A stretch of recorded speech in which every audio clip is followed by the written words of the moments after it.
Aquesta és la nostra realitat. Són imatges reals d'avui en dia. No és el futur.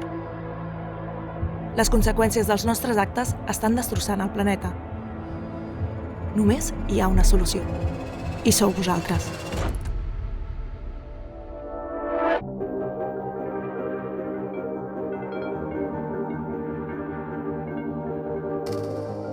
Actualment, la nanotecnologia ens aporta moltíssimes solucions que ja estan impactant en la nostra vida quotidiana. Podem destacar, per exemple, medicaments contra el càncer, que ja podem trobar. Tenim solucions aplicades al camp de la cosmètica o l'alimentació, o les cel·les solars cada cop són millors gràcies a la nanotecnologia.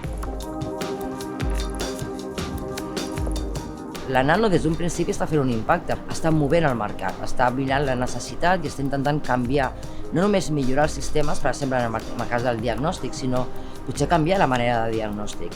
És a dir, l'impacte ara està passant, però l'impacte comercial o l'impacte al mercat serà d'aquí un futur i no gaire lluny, això està clar. En el camp de la nanomedicina combinem solucions actuals, tractaments contra el càncer, que ja podem trobar al mercat, amb solucions futures que faran, per exemple, que la detecció de malalties cada cop sigui més ràpida, menys invasiva, a partir de tot el camp de la nanorobòtica, noves solucions que faran que la medicina canviï tal com l'entenem actualment. Hi haurà un canvi de paradigma de la medicina gràcies a la nanotecnologia. Jo la nanotecnologia la utilitzaria per dins de l'àmbit de la medicina, ja que es podrien encapsular fàrmacs i distribuir-los als pacients en un temps controlat. Els alumnes valoren el que porta la nanotecnologia perquè és una disciplina que els desenvolupa molt la imaginació, tenen moltes possibilitats de pensar. Jo utilitzaria la nanotecnologia en l'àmbit de l'energia perquè ajudaria a la producció d'aquesta i milloraria les cèl·lules solars. Relaciona la física, la química, la biologia, moltes de les matèries que tenen dins el currículum i permet ampliar-les, permet que tinguin uns coneixements nous. Utilitzaria la nanotecnologia per la hidrofòbia, que és, per exemple, fer roba que no es pugui tacar ni mullar i seria molt útil per la vida diària i que no haguem d'estar netejar la roba tota l'estona.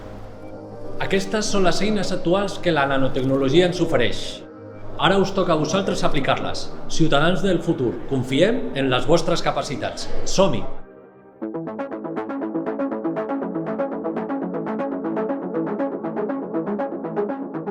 Els meus nanorobots farien de pàncreas perquè tenen dintre com una mica d'insulina i farien de pàncreas.